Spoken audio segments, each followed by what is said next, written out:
लोणंद इथं भरवण्यात आलेल्या राज्यस्तरीय शरद कृषी प्रदर्शनाचं उद्घाटन बारामती ॲग्रोचे राजेंद्र पवार यांच्या हस्ते करण्यात आले। यावेळी राष्ट्रवादी काँग्रेस शरद पवार पक्षाचे जिल्हाध्यक्ष सुनील वाणे, राहुरी येथील महात्मा फुले कृषी विद्यापीठाचे प्राध्यापक विक्रम कड, सुजाताताई यादव, प्रदर्शनाचे आयोजक डॉक्टर नितीन सावंत आदी मान्यवरांची प्रमुख उपस्थिती होती। राजेंद्र पवार यांनी फीत कापून शरद कृषी महोत्सवाचे उद्घाटन केलं, तर डॉक्टर नितीन सावंत विचार मंचकडून राजेंद्र पवार यांचा सन्मान करण्यात आला। कृषी रत्न पुरस्कारानं शरद चीफ किड कंपनीचे सतीश कोंडे आणि शरद कृषी उद्योजक पुरस्कारानं केबी इंटरनॅशनलचे सचिन यादव यांचा राजेंद्र पवार यांच्या उपस्थितीत सन्मान करण्यात आला। कृष्णामाई या लोगोचं अनावरण मान्यवरांच्या हस्ते करण्यात आले।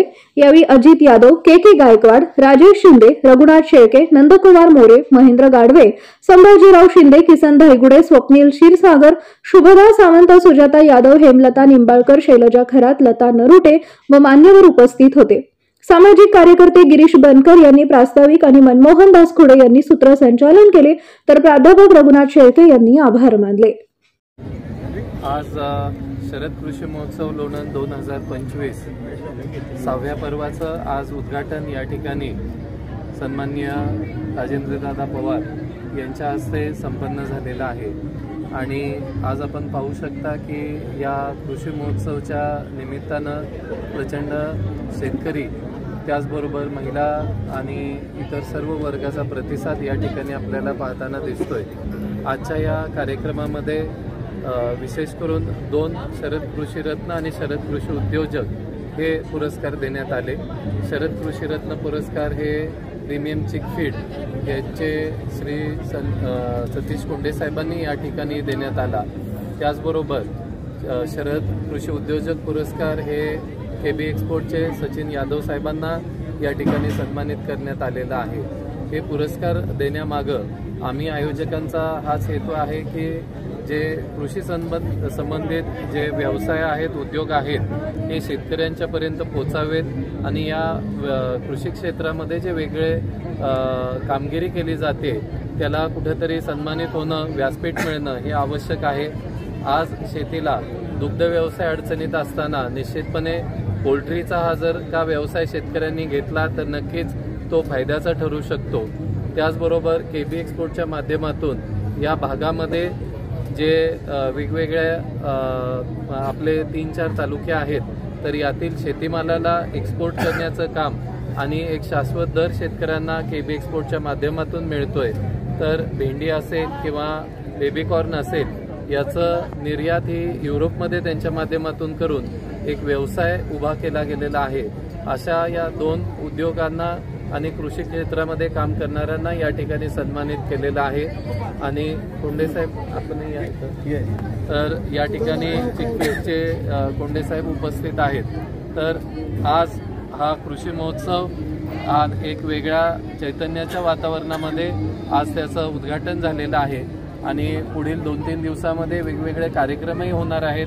उद्या महिलांच्यासाठी होम मिनिस्टर आहे, परवा युवकांच्यासाठी यूथ फेस्टिवल सन्माननीय रोहितदादा पवार आणि सन्माननीय रवींद्र धंगेकर साहेब यांच्या उपस्थितीत होणार आहे। त्याचबरोबर समारोपमध्ये या पंचक्रोशीतील विद्यार्थ्यांचा सांस्कृतिक कार्यक्रम होणार आहे। तरी देखील या कृषी महोत्सवच्या निमित्तानं या ठिकाणी विविध स्टॉल्स इथे आहेत। शासनाच्या विविध योजनांचे स्टॉल आहेत, तंत्रज्ञानाचे स्टॉल आहेत। केविकेच्या स्टॉलमध्ये एक कृत्रिम बुद्धिमत्ता जी आज आपण ऊस शेती असेल इतरमध्ये वापर केला जातोय ही आपल्याला पाहायला मिळेल। तर अशा पद्धतीत ही अवजारांची आणि वेगवेगळे स्टॉल्स इथं आहेत। त्याचबरोबर या कृषी महोत्सवामध्ये काही खास आकर्षणही आहेत, त्यालाही आपण सर्वांनी भेट द्यावी असं आव्हान या ठिकाणी मी सगळ्यांना आणि या पंचक्रोशीतील शेतकऱ्यांना आपल्या माध्यमातून करू इच्छितो। धन्यवाद। या महोत्सवातलं वैशिष्ट्य काय आहे? वैशिष्ट्य काय आहे या कृषी महोत्सवात? या कृषी महोत्सवमध्ये प्रामुख्यानं पहिलं म्हणजे जे स्टॉल्स आहेत त्याच्यामध्ये आपल्याला शासनाने जे वेगवेगळ्या नवीन योजना केलेल्या आहेत त्याची माहिती या ठिकाणी पाहायला मिळेल।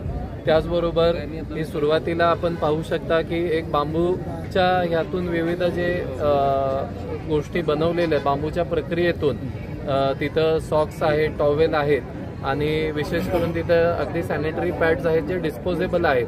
यातून नक्कीच पर्यावरणाचाही विचार केला जातोय. आणि आज त्यांना तिथं बांबूची कमतरता आहे. खऱ्या अर्थानं शेतकऱ्यांनी हा अतिशय म्हणजे पहिली 3 वर्ष आपल्याला त्याची काळजी घ्यायची आणि पुढचे 30 वर्ष ती आपल्या घराची काळजी नक्की शेतकऱ्यांची घेईल. अशा प्रकारचं ते एक प्रकारचं शेती आहे. याचाही विचार शेतकऱ्यांनी आपण करू शकतो.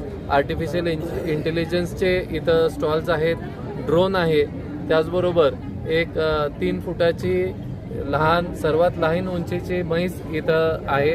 त्याचबरोबर काही एक्झॉटिक पक्ष्यांचं या ठिकाणी प्रदर्शन होणार आहे. तर असे अनेक वेगवेगळे स्टॉल्स आपल्याला या ठिकाणी पाहायला मिळतील.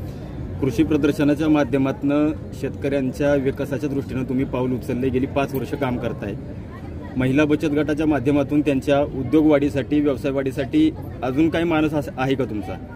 आपण या कृषी महोत्सवच्या उद्घाटन प्रसंगी कृष्णामाईचा लोगोचं या ठिकाणी अनावरण केलेलं आहे. हे कृष्णामाई हा जो लोगो आम्ही या ठिकाणी अनावरण केलेला आहे त्याचं उद्दिष्टच आहे की शेतकऱ्यांना एकत्रित करून शेतीची प्रक्रिया उद्योग उभा झाला पाहिजे, महिलांचं ग्रामोद्योग उभे झाले पाहिजेत आणि तरुणांना सुद्धा एक सक्षम करणं, तरुणांना युवांना उद्योजक म्हणून उभं करणं आणि या सर्वांच्या माध्यमातून उभे राहणारे जे काही शेतीमाल असतील, ग्रामोद्योगाचे असतील, याचं ह्या कृष्णामाई या ब्रँडखाली आम्हाला लोकांच्या पर्यंत घेऊन जायचं आहे.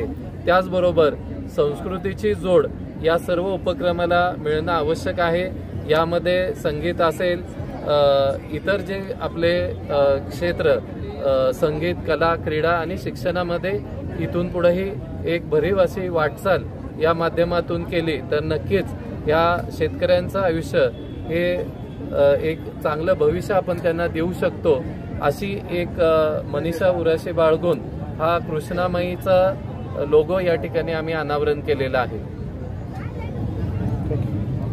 ताज्या घडामोडी जाणून घेण्यासाठी शिवशाही न्यूज यूट्यूब चॅनलला सबस्क्राईब करा. आपण हा व्हिडिओ फेसबुकवर पाहत असाल तर फेसबुक पेज फॉलो करा आणि शिवशाही न्यूज.com या आपल्या वेबसाईटलाही भेट द्या.